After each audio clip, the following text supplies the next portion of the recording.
اور اس میں باقی تو حکومت کے علاوہ تمام اپوزیشن جماعتوں کے رہنما، وکلاء، سول سوسائٹی اور صحافی نے بلا کر خطاب کریں گے، کیونکہ یہ بڑا اہم دن ہے، کیونکہ اس سے اگلے دن 9 مئی فالس فلیگ آپریشن کا دن ہے،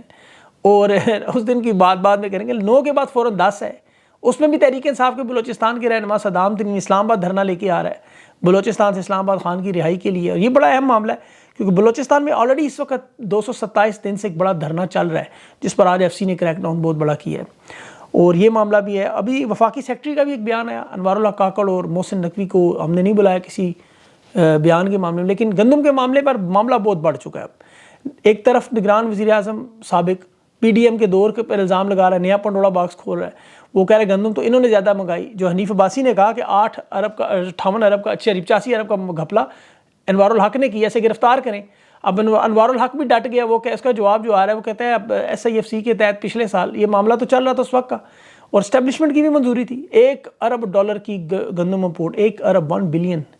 انوار الحق نے شہباز شریف کی حکومت پر بھی الزام لگایا کہ انہوں نے بھی گندم منگوائی ہوئی تھی، اور وہ کہتا ہے کہ سرکاری اور نجی شعبوں میں دونوں میں 1 ارب ڈالر کی گندم باہر سے منگوائی گئی۔ اب نجی شعبہ یعنی جو پرائیویٹ سیکٹر ہے، انہوں نے جو 1 ارب کی گندم منگوائی اس میں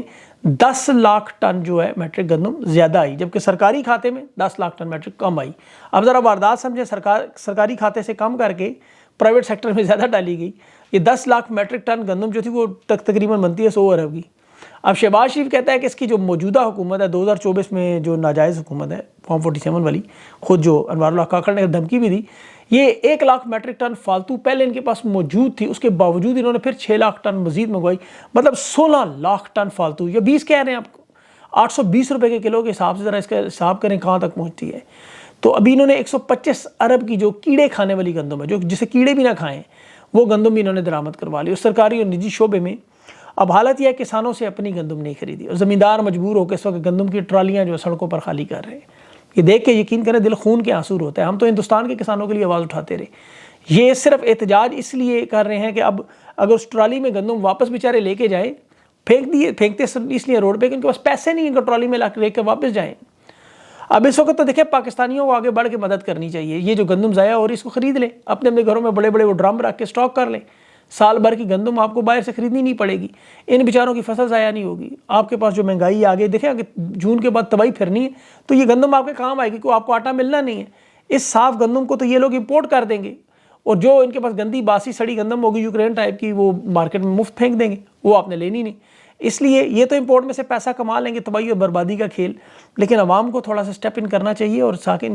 گندم ان کسانوں سے خرید لیں۔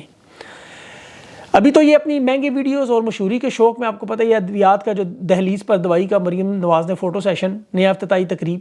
پوسٹر ایسے چھپوا دیے جیسے سچ مچ لوگوں کو ادویات ملنے جا رہی ہیں۔ اب جس ملک میں گندم کی خریداری نہ ہو سکے کسان سے، پنجاب کا کیونکہ خزانہ خالی، کسان کو پیسے دینے کے لیے حکومت کے پاس فنڈز نہ ہوں، وہاں مفت ادویات، اس کی دلیل دیکھیں، یہ باخدا یہ ایسی نوٹنکیاں ہیں جو ملک کو تباہی بربادی کا کھیل مچا ہوا، اس میں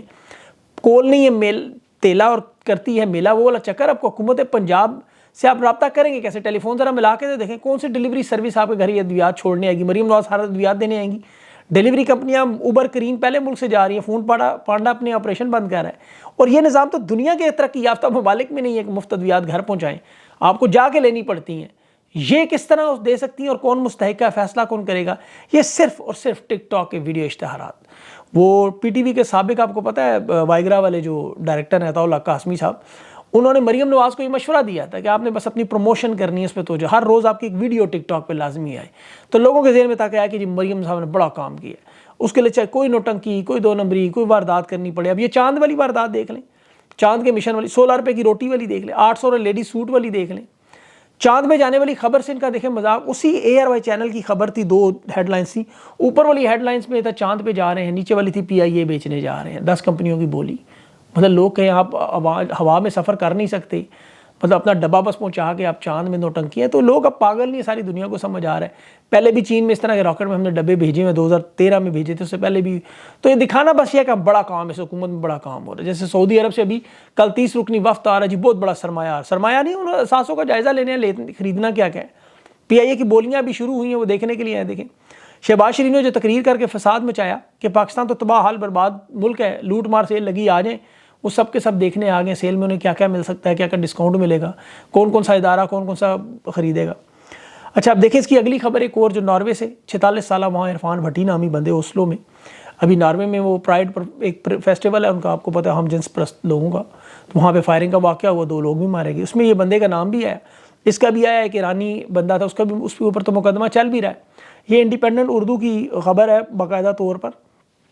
انہوں نے کہا جی بھٹی صاحب جو ہیں وہ کہہ رہے ہیں ہم تو اس کسی واقعے میں ملوث نہیں ہوں, بلکہ وہ تو جو ناروے کو حوالے کیا جا رہا ہے اس میں بھی وہ بڑا شور مچا رہے ہیں. اور انٹرسٹنگ بات ہے ان کا وکیل بھی کہہ رہا ہے, اور کچھ یہ بھی کہہ رہے ہیں کہ پاکستان کا شاید ناروے سے کوئی ایسا معاہدہ ہی نہیں ہے سرے سے کہ ایک ملک سے دوسرے ملک کی حوالگی کیا جائے. اب پاکستان کی سپریم کورٹ میں ان کے اوپر کیس کا بھی فیصلہ بھی نہیں. اس کا جو وکیل ہے وہ کہہ رہا تھا کہ یہ اس کو جو طریقہ قانون ہے وہ بین الاقوامی قانونی اصول بنے ہوئے اس پر, کہہ رہا ہے اس کا تو انہوں نے دھجیاں اڑا دی. یہ وکیل صاحب کو یہ پتہ نہیں ہے پاکستان میں قانون معطل ہے. اگر کسی کو شک شبہ بھی ہو, حوالے کرنا دور کی بات, چاہے کچھ بھی ہو, ماضی میں پوری ایک تاریخ ہے. ایمل کانسی, عافیہ, یہ اس سے پہلے کوئی ایسے جتنے بھی لوگ تھے ٹارگیٹ,